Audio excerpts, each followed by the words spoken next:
안녕하십니까? 저는 경북 안동에서 작은 식당을 하며 두 딸을 키운 50대 중반 평범한 엄마입니다.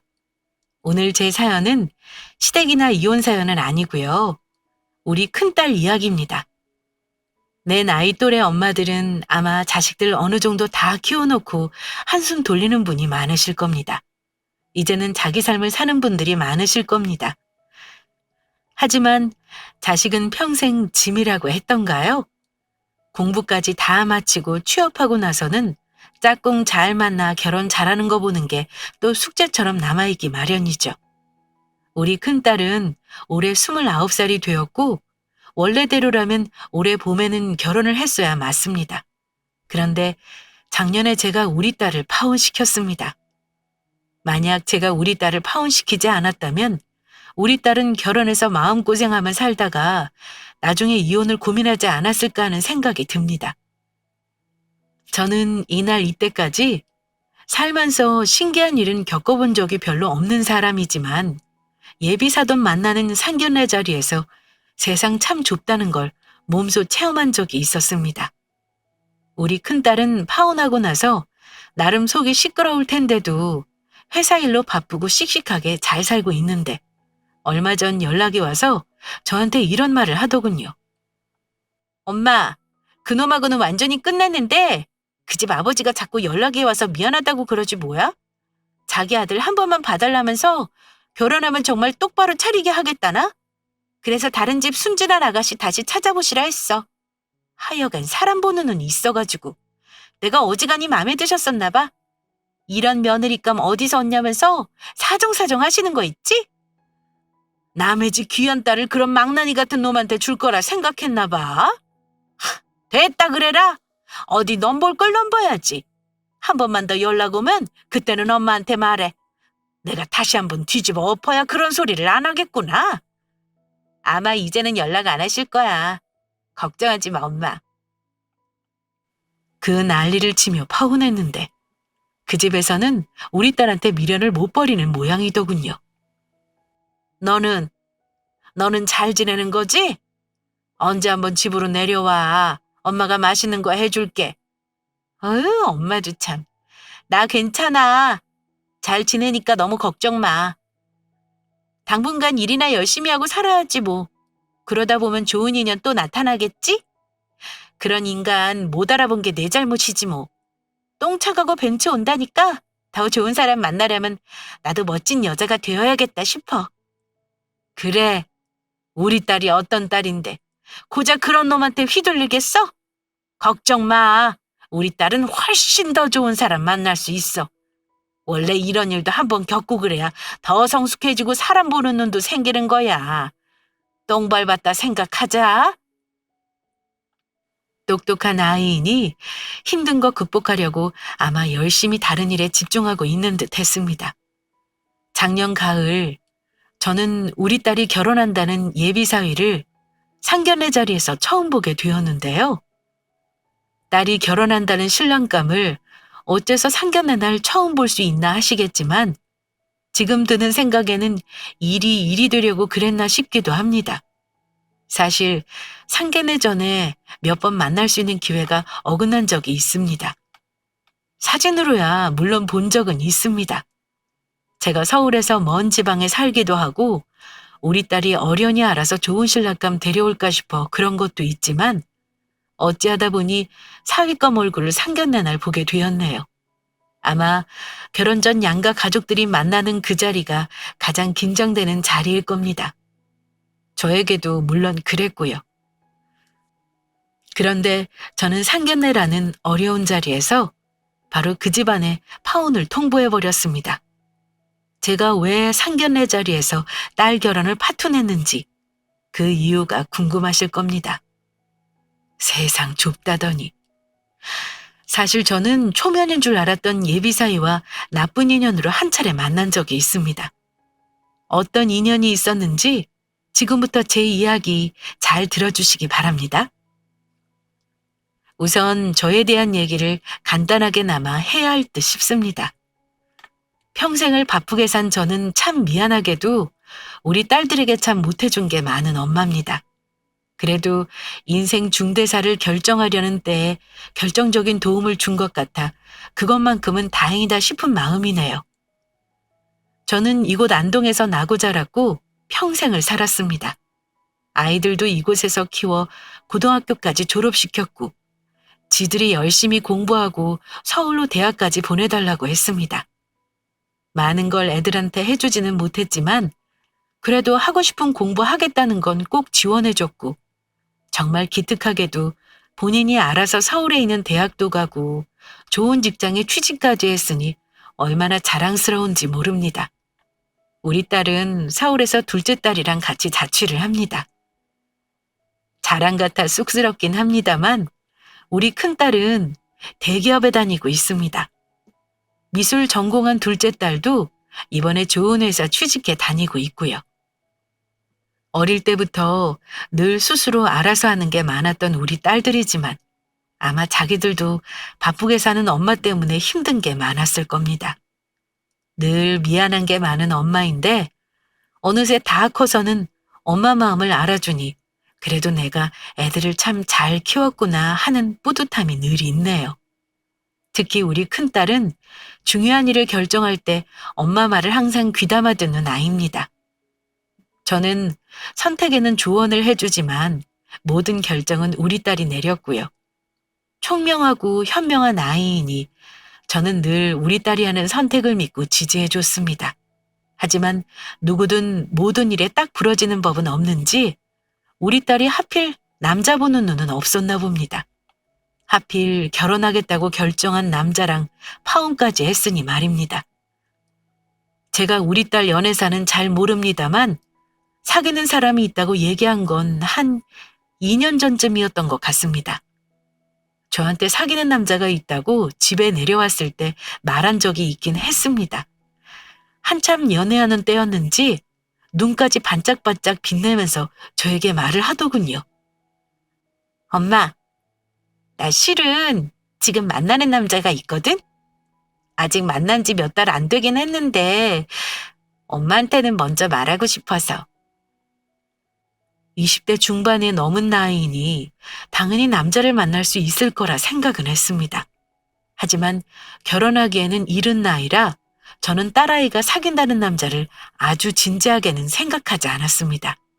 그래도 처음 사귄다는 이성에 대해 들은 거라 궁금한 게 당연히 많았습니다. 사귀는 사람이라니 나이는 몇 살인데?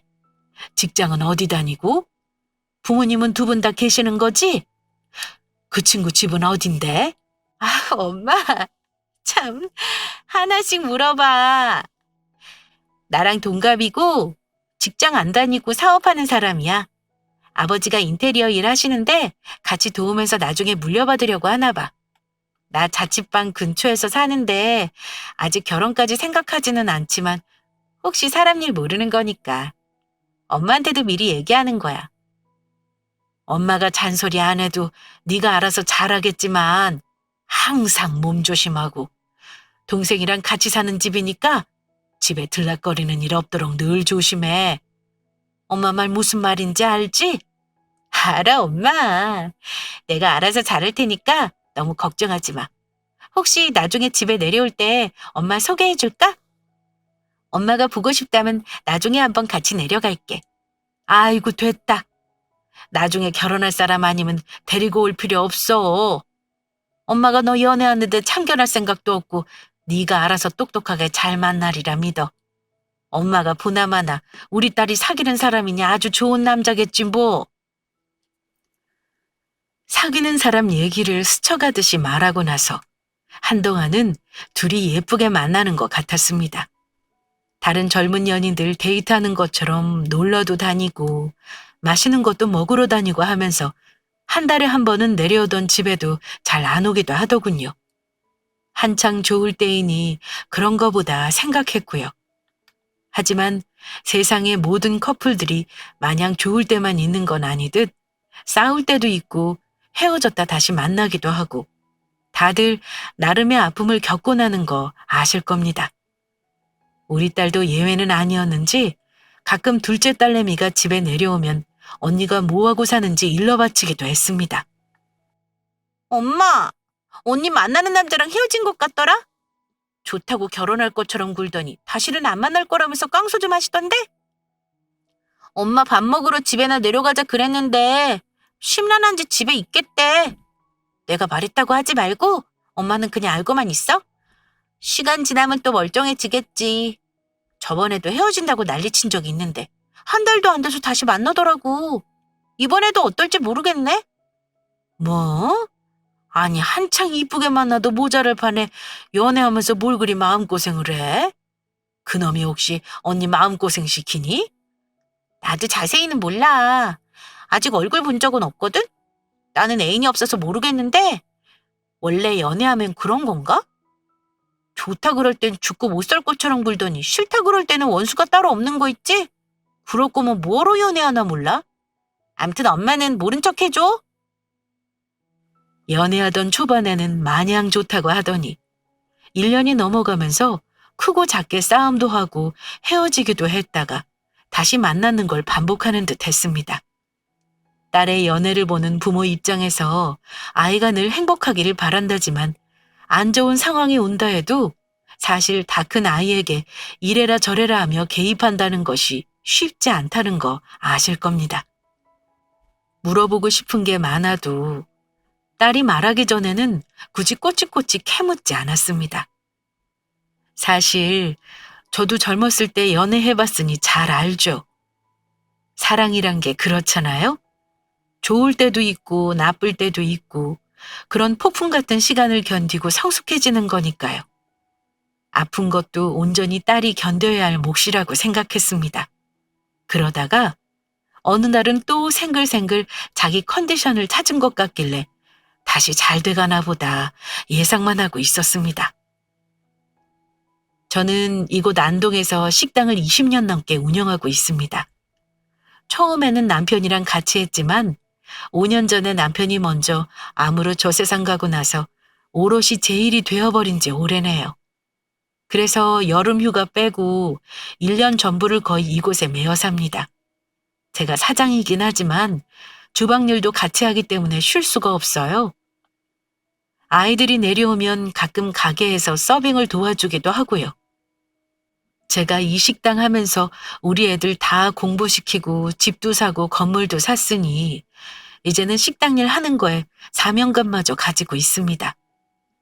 늙어서 거동 못할 때까지는 계속 식당 일을 할 생각일 만큼 애정을 많이 가지고 있어요. 그러니 아이들이 내려오지 않으면 제가 서울에 올라가는 게 참 힘들었습니다. 한 번은 제가 우리 딸 만나는 남자친구를 볼 뻔한 적이 있긴 했습니다. 결혼 말이 나오기 전이었던 걸로 기억합니다만 한창 식당 일로 바쁜 시간에 웬일로 우리 큰딸이 전화를 했더라고요. 엄마, 나 오늘 경주에 남자친구랑 같이 내려왔어. 집에서 비교적 가까운 경주에 내려왔다고 전화를 해서는 혼자 온 건 아니고 남자친구와 왔다는 말을 했습니다. 연락도 없이 경주는 갑자기 왜 왔어? 친구들이랑 놀러 왔니? 아니, 남자친구가 일 때문에 왔는데 주말 껴서 나도 같이 구경도 할 겸 왔어. 근데 우리 집도 가깝고 해서 온 김에 엄마 보고 갈까 했지? 어머, 너 혼자 아니고 남자친구랑? 아이고, 아니야. 엄마 지금 바빠서 꼴이 말이 아니고 집에는 저녁 늦게 나갈 텐데 시간 맞추기 어렵지 않겠니? 나중에 정식으로 얘기하고 오지 그래. 어쨌든 이따 엄마 끝나는 시간 봐서 통화 다시 하자. 엄마 지금 너무 바쁘니까 일단 끊는다. 그때는 제가 너무 바빠 경황이 없기도 했고 갑작스럽기도 해서 인사하러 오겠다는 게 좀 부담스럽더군요. 마침 서로 일정이 안 맞았는지 그때는 얼굴을 못 보고 넘어갔습니다. 그러고 나서 별다른 말 없길래 우리 딸이 잘 만나고 있는가 보다 했습니다. 아직 나이가 어리기도 하고 저는 내심 우리 딸이 일찍 시집 가는 건 원하지 않았던 사람이라 이 사람 저 사람 더 만나보길 바랬습니다. 결혼은 먼 일인 줄만 알았어요. 그런데 우리 큰딸이 작년 초에 갑자기 저한테 결혼하겠다는 말을 하더라고요. 엄마, 나 지금 만나는 그 사람이랑 결혼하려고 해. 이만한 사람 없는 것 같아서 그냥 결혼하고 싶어. 빨리 내 가정 꾸리고 사는 게 내 소원이었거든. 엄마가 허락하면 내년 봄쯤 결혼할까 하는데. 어머, 얘. 어느 결혼을 뭐 그렇게 서둘러 하려고 그러니? 너 아직 나이도 어리고 돈 더 벌면서 즐기고 결혼하지 그래. 너 만나는 사람이 결혼하자고 재촉하는 거야? 엄마랑 상의도 없이 갑자기 결혼한다니까 엄마 너무 당황스럽다. 엄마도 만나보면 분명히 사위과 마음에 들 거야. 그 사람 집안에서는 나 엄청 마음에 들어 하셔. 예비 시아버지가 나 회사 출퇴근 편한 곳으로 아파트도 얻어주시겠대. 혼수랑 예단 이런 것도 간단하게 하자고 그러시는걸? 너는 모르는 소리 하지 마. 세상에 간단한 결혼이 어디 있어. 그래도 할 거 다 갖춰서 해야 나중에 뒷말 안 나오는 거야. 근데 쟤 너는 벌써 그 집에 인사까지 다 한 거야? 응. 정식으로 인사한 건 아닌데 만나다 보니 어찌 식사를 몇 번 하게 되더라? 엄마, 너무 걱정하지 마. 엄마가 그랬지?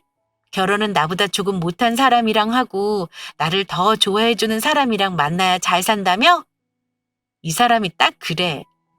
물론 엄마 기대에 못 미칠 수도 있긴 해.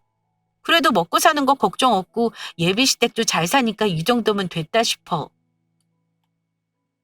예비 사위랍시고 얼굴 한번 제대로 본 적이 없는데 상견례부터 먼저 하자며 저를 조르는데 저는 마음이 참 복잡했습니다.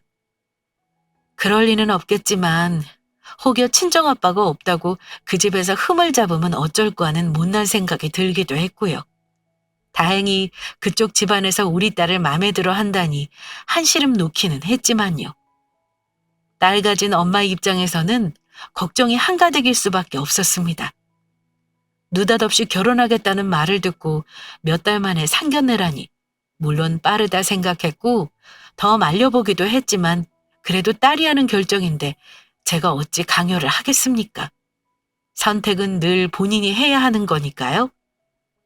상견례 날짜는 일단 잡아놓고 그 전에 시간 내서 미리 얼굴은 한번 보자고 말을 해놓았는데 저나 예비사위나 사업하는 사람들이라 일정 맞추기가 참 쉽지 않더군요.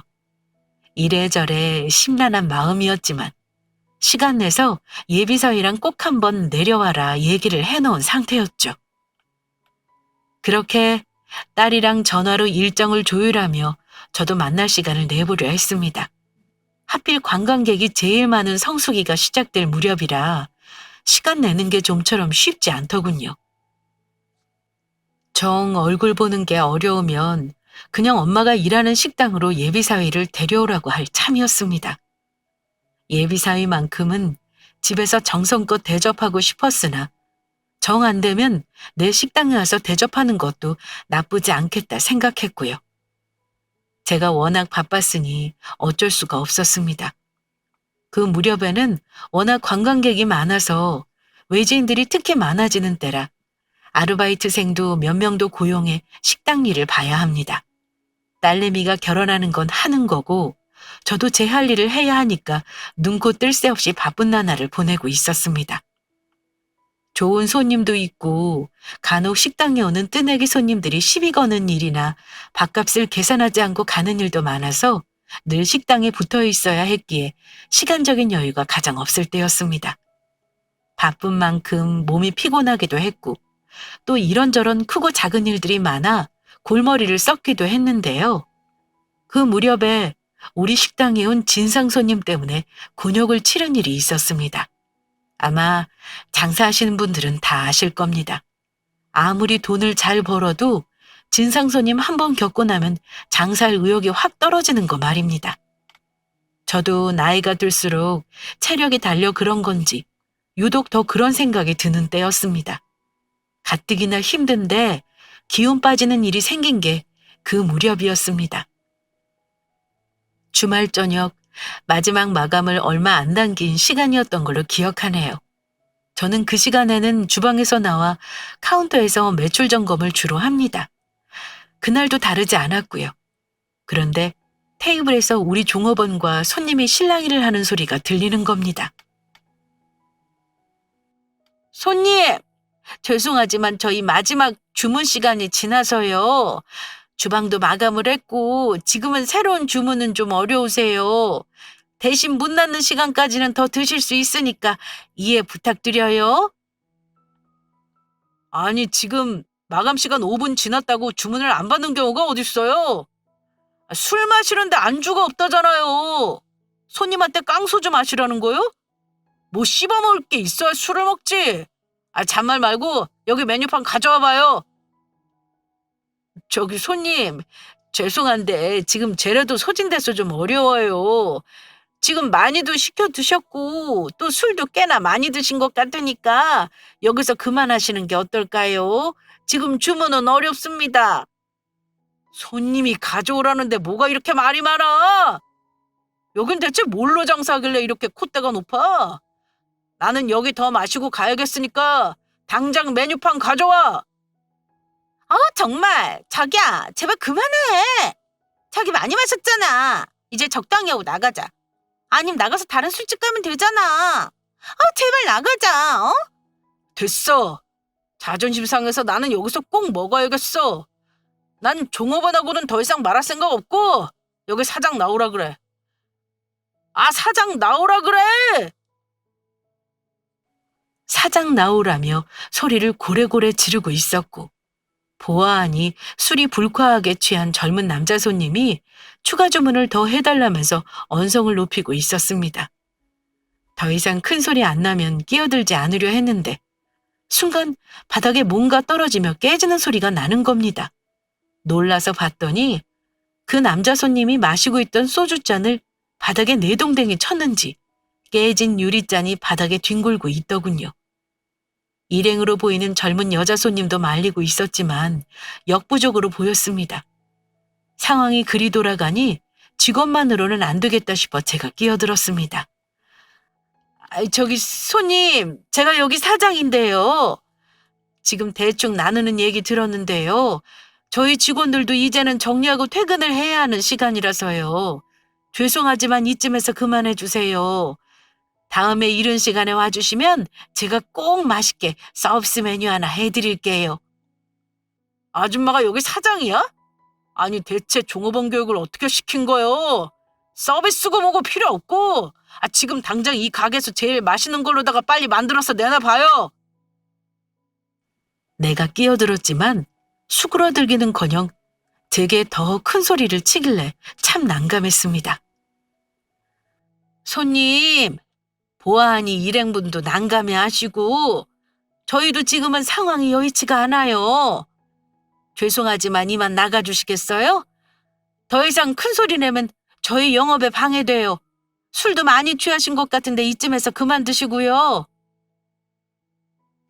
저는 최대한 정중하게 말씀드렸다 생각했는데 그 젊은 친구는 그게 아니었나 봅니다. 내가 내 돈으로 마시겠다는데 뭔 상관이오? 메뉴판 가져오라면 가져오지 뭐가 그리 말이 많아? 그놈은 갑자기 소리를 지르며 테이블 위에 그릇들을 팔뚝으로 전부 쓸어서 바닥에 와장창 엎어버리더군요. 저도 놀랐고 종업원도 놀라고 그 남자와 같이 있던 여자 일행도 놀라 동시에 아악하고 소리를 질렀습니다. 그나마 몇 테이블 있었던 손님은 그 난리통에 나가버리고 저도 더 이상은 안 되겠다 싶었습니다. 대체 이게 뭐 하는 짓이에요? 왜 남의 영업집에 와서 행패야? 나도 더 이상은 못 참겠네. 당신 경찰 불러서 유치장에 넣어줘야 나갈 거야? 저도 화가 나서 직원에게 경찰을 부르라 했습니다. 취객 때문에 생기는 소동은 아주 간혹 있는 일이라 마무리하려면 경찰을 부르는 게 가장 빨리 해결하는 방법이거든요.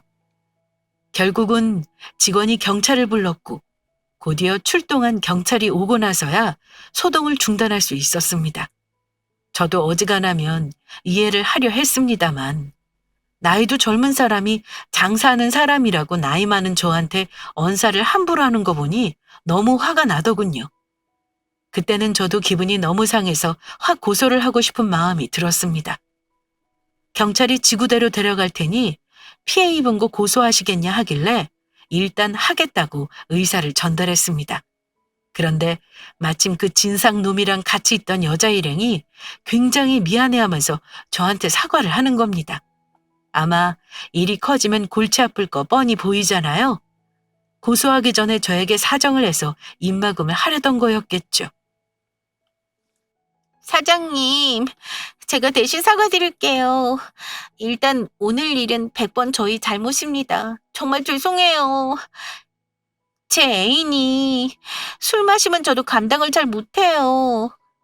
일단 오늘 여기서 마무리해 주시면 제가 나중에 꼭 변상이 드릴게요. 일단 여기 제 연락처 드릴 테니 받아두세요. 지금은 겨황이 없으니까 일단 제가 이 친구 데리고 나가겠습니다. 어쩜 젊은 사람이 이리 경우가 없어요. 아무리 술이 취해도 그렇지 남의 영업장에서 어찌 이렇게 행패를 부린대요. 아가씨 애인인지 뭔지 나는 알 바 아니고 오늘 우리 가게 이거 깨부순 거 다 물어내요. 안 그럼 내가 그냥 안 넘어갈 거야. 사장님, 정말 죄송합니다. 제가 이렇게 사과 드릴 테니 고소는 하지 말아주세요. 부탁드릴게요. 저한테 나중에 꼭 연락 주셔요. 그 여자는 죄송하단 말을 연신하고는 일단 술 취한 사람을 데리고 그 자리를 벗어나려 했습니다. 그 여자는 저에게 연락처를 남기고 경찰의 도움을 받아 가게를 나갔습니다. 그 두 사람이 나가고 나니까 기운이 쭉 빠지더군요. 자주 있는 일이 아니라고는 해도 그런 일 있을 때마다 장사를 접고 싶을 정도로 회의감이 들긴 합니다. 요즘 젊은 사람들은 날이 갈수록 더 화를 못 참고 감정 조절을 못하는 것 같아요. 작은 일에도 도끼눈을 하거나 우리 직원들을 하대하는 경우가 참 많습니다. 게다가 그 남자놈이 최근 들어 제일 진상 손님 중에 하나이긴 했습니다. 어찌되었건 다친 사람 없는 걸로 다행이라고 생각하기로 했습니다. 진상놈 애인이 식기값을 물어주겠다고 했으나 그깟 그릇값 몇 개 물어달라고 연락하는 게 더 싫어서 그냥 넘어가자 싶었고요. 그 진상놈이 다시는 우리 가게 오는 일 없게 얼굴이나 똑똑히 기억해두자 마음 먹었죠. 그 일 있고 나서 이래저래 정신이 없었습니다. 한 달 후가 우리 큰딸아이 상견례였고 저도 바쁘게 지내면서 손님에게 수모당한 분한 마음도 점차 수그러들었고요. 어떻게든 상견례 전에 예비사위 얼굴을 한번 보려 했는데 결국은 상견례 일주일 전까지 날짜를 못 맞춰서 얼굴을 보지 못했고 딸만 상견례 전에 집에 내려와 결혼에 대해 상의를 하고 다시 서울로 올라갔습니다. 원래 상견례는 신부 쪽에 배려를 하는 법이라며 예비사돈 댁에서 배려를 해주신 덕에 우리 쪽에서 가까운 곳에 장소를 잡게 되었고 상견례를 하게 되었습니다. 저나 우리 딸들이나 얼마나 긴장을 하고 기대를 했겠습니까? 게다가 예비사돈 댁에서 우리 큰딸을 이뻐한다고 하는 말을 여러 번 딸을 통해 들어서인지 정말 우리 딸을 좋은 시댁이랑 인연을 맺어주는가 보다 하고 기쁜 마음이 컸습니다. 하지만 아시다시피 그 기대는 와장창 깨지고 말았죠. 사연 초반에 말씀드렸듯 상견례 장소에서 저는 예비 신랑을 보자마자 결혼을 못 시키겠다고 하고 바로 선언해 버렸습니다. 상견례 자리에서 저에게 예비 사위라며 인사하는 청년을 보자마자 저는 뒷목을 잡고 말았는데요. 지혜, 네가 결혼하겠다는 사람이 처남자니? 아이고, 참나. 세상이 참 좁긴 좁다. 나는 이 결혼 못 시킨다. 너 엄마 말 듣고 결혼할 생각 당장 접어. 제가 예비사위 보자마자 이런 말을 하니 상대방 가족들도 놀랐고 우리 딸도 무척 놀라더군요. 엄마, 갑자기 왜 이러는데? 시부모님들한테 너무 실례되잖아. 엄마 그러지 말고 일단 앉아서 얘기해요. 실례될 거 없어. 엄마가 이럴 만하니 이러는 거다. 이 결혼 절대 안 돼. 내 눈에 흙이 들어가는 한이 있어도 못 시켜. 너 그러는 줄 알고 이 자리 끝내. 상황이 그쯤 되자 예비사위라는 놈은 딸보다 더 놀랐는지 벌떡 일어나 저한테 그러더군요. 장모님, 오늘 처음 뵙는 자리인데 왜 그러세요? 혹시 오늘 이 자리 나오시기 전에 무슨 기분 나쁜 일이라도 있으셨나요? 영문을 모르겠다는 듯 말하는 예비사위에게 제가 그랬습니다. 자네, 나를 영 못 알아보는구먼. 하긴 내가 오늘 모처럼 화장도 하고 차려입었으니 그럴만도 하겠구먼. 자네 한번 내 얼굴 자세히 보게. 자네 정말 나 모르겠어? 우리 오늘 초면이 아니고 구면이다 이 말이야. 자네 한 달 전쯤에 말이야. 안동에 있는 식당에 와서 밥 먹은 적 있지? 내가 거기 사장이야. 이 정도면 알아보겠어? 제가 왜 파혼을 하겠다고 했는지 아시겠죠? 상견례에서 만난 예비사위는 얼마 전 우리 가게에서 행패를 부린 바로 그놈이었던 겁니다. 저는 바로 그놈을 알아봤고 그놈은 그때 취해 있어서 그랬는지 저를 못 알아보는 듯 했습니다. 제가 식당 얘기를 꺼내자 그제서야 기억이 나는 것 같아 보였습니다. 예비사위는 제 얼굴을 자세히 보는가 싶더니만 이내 당황한 얼굴이 되더군요. 헉 하는 표정을 짓더니 이내 고개를 숙이고 어쩔 줄을 모르더라고요. 네? 그 식당 사장님이 장모님이셨어요? 저 장모님 너무 죄송합니다. 제가 그날 일은 정말로 면목이 없습니다. 정말 진심으로 사과드릴게요. 네? 제가 장모님인 줄 알았으면 그렇게 행패는 안 부렸을 거예요. 그날은 제가 술도 취했고요. 기억이 잘 나지도 않습니다. 자네, 이제 나 알아보겠나? 알았으면 내가 이 자리 파투 내는 거 별말 없을 거라 생각하네. 그리고 나한테 사과할 일이 그것뿐만은 아니지 않나? 자네 내 딸한테도 미안해야 할 것 같네만. 그러자 예비사위는 그때부터 미안하다는 말과 함께 저에게 싹싹 빌기 시작했습니다. 물론 저는 사과받을 생각 전혀 없었고 저와 그놈을 제외하고는 다들 영문을 몰라 어쩔 줄을 모르고 있었습니다. 예비사돈이 될 뻔한 그 집 부모에게도 아들이 한 짓을 똑똑히 확인까지 시켜줘야겠다 싶었습니다. 예비사돈 두 분도 당황한 기색이 역력했습니다. 그때 씩씩거리고 서 있는 저에게 바깥사돈 되는 양반이 그러더군요. 갑자기 이러시니 우리 입장에서는 참 당황스럽습니다만 제가 이유를 여쭤봐도 되겠습니까? 보아하니 제가 모르는 무슨 일이 있었던 듯 싶은데요. 결혼 이야기는 나중으로 미루고 일단 속 시원히 설명 좀 해주시지요.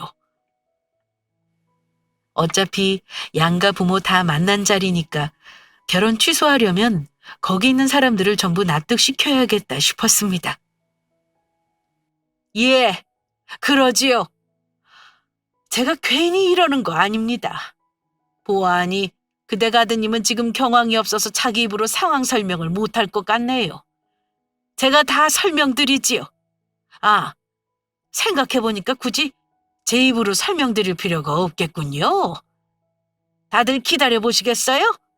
제가 파혼의 중요한 이유인 다른 사람한테 지금 바로 전화를 해볼랍니다. 그러자 그 집 아들놈은 거의 울상이 되더군요. 저는 바로 지갑에서 명함을 꺼냈습니다. 이러려고 내가 그 여자에게 받은 명함을 안 버리고 놔뒀나 싶어서 어이가 없더군요. 그 여자가 누구겠습니까? 사위 될 뻔한 놈이 양다리를 걸치고 있던 여자죠. 화가 난 저는 모든 사람이 다 들을 수 있게 스피커폰으로 전화를 걸었습니다. 곧 전화번호의 주인공인 여자가 전화를 받더군요. 여보세요? 혹시 기억하시나요? 한 달 전쯤에 안동에 있는 식당에 애인이랑 왔었죠? 그날 우리 식당에서 김을 파손하고 행패 부리고 간 거 제가 그냥 넘어갈까 했는데 아무래도 안 될 것 같아서 이렇게 전화했네요. 아, 네, 기억해요. 그때 제 남자친구가 술에 취해서 실례를 해서요. 안 그래도 연락 기다리고 있었습니다. 그때 손해본 거 제가 변상해드리면 될까요? 아니요. 변상으로는 안 될 것 같으니 전화를 했겠죠. 돈으로는 안 되겠고 직접 와서 사과까지 해야 내가 분이 풀리겠네요. 안 그럼 그쪽 애인이라는 놈 바로 고소 때려버릴 테니까 그렇게 하세요. 그랬더니 그 여자가 사정사정하며 말을 이어갔습니다. 정말 죄송해요, 사장님. 지금 이렇게 고소를 한다고 그러시면 젊은 사람 앞길에 줄 긋는 거잖아요. 화가 나서 그러시는 거면 제가 그 사람 데려다가 직접 찾아뵙고 사과드릴게요. 사실 저희 결혼할 사이거든요. 젊은 예비부부 한번 봐준다 생각하시고 그냥 넘어가 주세요. 제가 파손된 식기는 꼭 변상해 드릴게요. 넓은 마음으로 선처 부탁드립니다. 네? 저는 거기까지 듣고 전화를 일방적으로 끊어버렸습니다. 이쯤 되니 돌아가는 상황을 우리 가족이나 그쪽 가족이나 다 명확하게 알게 되었습니다. 우리 딸은 눈물을 뚝뚝 흘리며 분한 얼굴로 아무 말 못하고 있었고 그대 가족들은 전부 사색이 되어 아들을 한심한 얼굴로 바라보더군요. 상견례 자리라고 왔는데 웬 다른 여자가 자기 아들과 결혼할 사이라고 하니 그 집 부모들도 얼마나 기가 막히겠습니까? 이제 제가 파혼하자는 거 납득하시겠나요? 저는 우리 귀한 딸 그대에게 절대 시집 못 보냅니다. 저는 더 이상 할 말이 없네요. 여기서 결혼 없었던 걸로 해도 되겠죠? 그대 아들이 우리 식당에 와서 행패 부릴 때 같이 있던 여자가 애인이라던데 참 대단하십니다. 아들이 동시에 여자를 둘 만나면서 결혼 얘기를 한다는 거 정말 모르셨나요? 모르셨다면 유감입니다만 아들 교육 똑바로 시키세요. 더 얘기할 것도 없다. 너희도 어서 일어나. 집에 가자. 저는 앉아있는 딸들을 재촉해 나가자고 일으켜 세웠습니다. 그런데 그 순간 그쪽 집 바깥 양반 되시는 분이 앉아있는 아들놈 따귀를 올려붙이는 겁니다. 사람 얼굴 때리는 소리가 얼마나 큰지 저는 그렇게 세게 때리는 건 눈앞에서 처음 봤습니다. 그대 부모도 오죽 열이 받으면 우리 앞에서 아들놈 따귀를 때렸겠나요? 그 집 아들은 자기 아버지에게 따귀를 맞고도 비명 한번 안 지르고 얼굴을 붙잡고 있더군요. 야, 이놈의 자식아! 너 이 자식 내가 이렇게 가르쳤냐? 어디 할 짓이 없어서 양다리를 걸쳐? 내가 일하라고 출장 보냈지 바람 피우라고 보낸 줄 아니? 너 이놈은 정신 차리려면 결혼이고 뭐고 하지 말고 아예 평생 혼자 살아라. 니놈한테는 재산도 한 푼 안 물려줄 거야. 좋은 신부감 데려왔길래 정신 차렸나 했는데 이놈이 자기 복을 제대로 차도 유분수지. 아이고 속 터져. 뭐야 이놈아. 당장 죄송하다고 사과 안 드려? 아유 내가 정말 못 산다 못 살아. 이제 저리 드나 했더니만 너는 대체 언제까지 이럴 거니? 이상 어떻게 더 사과드려요. 이 정도 했으면 됐죠 뭐. 이렇게 된 건 제 잘못이에요. 암튼 엄마 아빠한테 죄송합니다. 우리 딸은 그 꼴을 보고 기가 막혀 했습니다. 나 정말 자기 양다리에 뒤통수 맞을 줄은 몰랐다. 우리 엄마 가게 어쩌다가 갔는지는 모르겠는데 암튼 돌아가신 우리 아빠가 너랑 결혼하지 말라고 도와준 게 아닌가 싶어. 오늘 우리 엄마 말대로 우리 결혼은 없었던 걸로 할 테니까 다시는 나한테 연락하지 마. 내가 걔는 정리하고 너랑 결혼하려고 한 건데 이렇게 일이 꼬일 줄은 몰랐다. 암튼 나도 미안하게 됐다. 그놈도 결혼 깨진 건 체념한 듯 싶었습니다. 저는 우리 딸들을 데리고 식당을 나가려고 하는데 그쪽 집 바깥 양반이 저를 붙들고 사과를 하긴 했습니다. 우리 못난 아들놈 때문에 상처를 드려서 정말 죄송합니다. 결혼은 당연히 이 상황에서 어려울 거라는 거 저희도 이해합니다. 그래도 사과드려야 할 건 사과드려야죠. 진심으로 우리 아들이 한 짓 사과드립니다. 정말 죄송합니다. 그리고 지혜야, 너한테도 정말 미안하다. 우리는 너처럼 똑똑하고 총명한 아이가 며느리로 온다고 해서 무척 기뻤는데 일이 이렇게 돼버려서 너무나 아쉽구나. 우리 딸은 예비 시아버지가 될 뻔했던 양반의 말을 듣고 차마 뭐라 말을 못하고 있었습니다. 사위 될 뻔한 놈은 맞아서 벌개진 뺨만 쓰다듬으며 고개를 푹 숙이고는 인사도 안 하더군요. 아마 다 체념했겠죠. 그 상황이 빨리 지나가기만 바라고 있었을 겁니다. 그댁 부모가 진심으로 사과를 하는 거 보고 저는 마음이 조금 풀어지긴 했지만 그렇다고 안 되는 혼사를 다시 이어붙일 생각은 없었습니다. 사과는 됐습니다. 그만하면 됐으니 이제 그만하세요. 이제 뒷일은 아이들끼리 정리하도록 맡겨둬야죠. 아무튼 저도 일이 이렇게 돼버려 속이 참 쓰립니다. 어쨌든 인연이 아니라 생각하시고 다시는 볼 일 없었으면 하네요. 그렇게 우리 딸은 그놈과 파혼했고 그게 벌써 작년 가을의 일이 되었습니다. 봄에 결혼하고 싶다고 했는데 우리 딸은 올해 봄에 일에 치여 지내고 있네요. 딸 가진 엄마라면 자식이 파혼하는 거 누가 보고 싶어 하겠습니까? 하지만 이혼보다 파혼이 낫다고 결혼 전에 파혼해서 참 다행이다 싶으면서도 이런 일을 겪은 우리 딸이 참 안쓰럽기도 합니다.